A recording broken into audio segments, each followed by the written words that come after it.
তো দেখুন গ্রামে এখনো মার্চ মাস প্রায় শেষের দিকে এখনো কুয়াশা আছে। তো এটা হচ্ছে বিক্রমপুর শ্রীনগর থানা। তো সম্পূর্ণ কুয়াশা এখনো যায় নাই। গ্রামে প্রচুর কুয়াশা, প্রচুর ঠান্ডা। এই সব কুয়াশা এগুলো।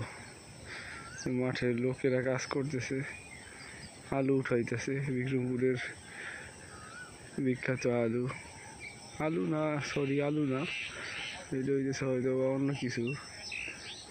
সামনে গিয়ে দেখতে হবে কি আলু না, এটা ধান ক্ষেত লাগতেছে, ধান লাগাইছে।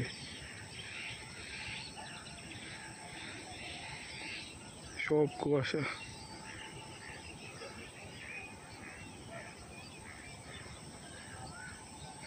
আলু উঠানো শেষ। এই যে এদিকে আলু ছিল আগে।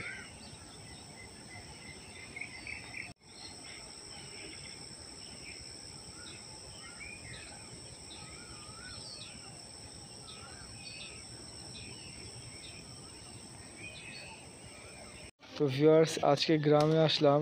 এই যে কবুতরগুলি দেখে মাশাআল্লাহ খুব ভালো লাগলো যে খোলামেলা পরিবেশে কবুতরগুলি ছেড়ে পালন করা হয়। খাবার দিই।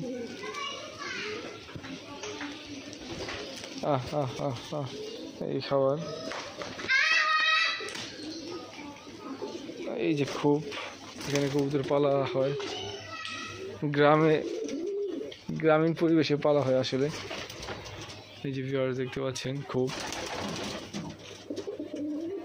গিরিবাজ আর গোলা কবুতর জোড়া খেয়ে বাচ্চা হয়। Miss cross.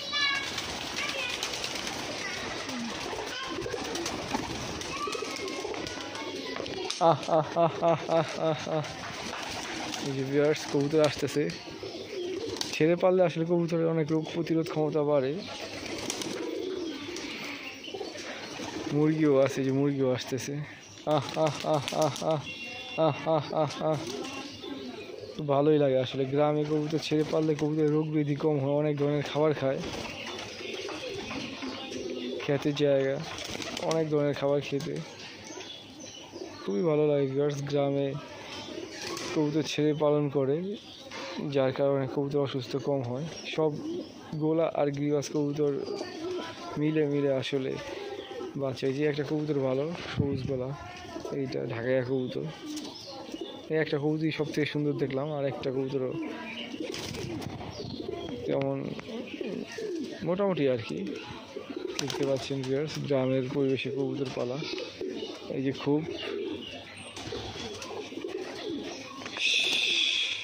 মাশাআল্লাহ। সবাই দোয়া করবেন কবুতরগুলোর জন্য। আমার নানা পালে এই কবুতরগুলো, আমার মামা নানা সবাই কবুতর পালতো। তো আমি ওইভাবে হয়তো বা ব্লাড লাইনের মাধ্যমেই কবুতর পালার শখটা পাইছি। মাশাআল্লাহ, খুব সুন্দর করে ডাকতেছে।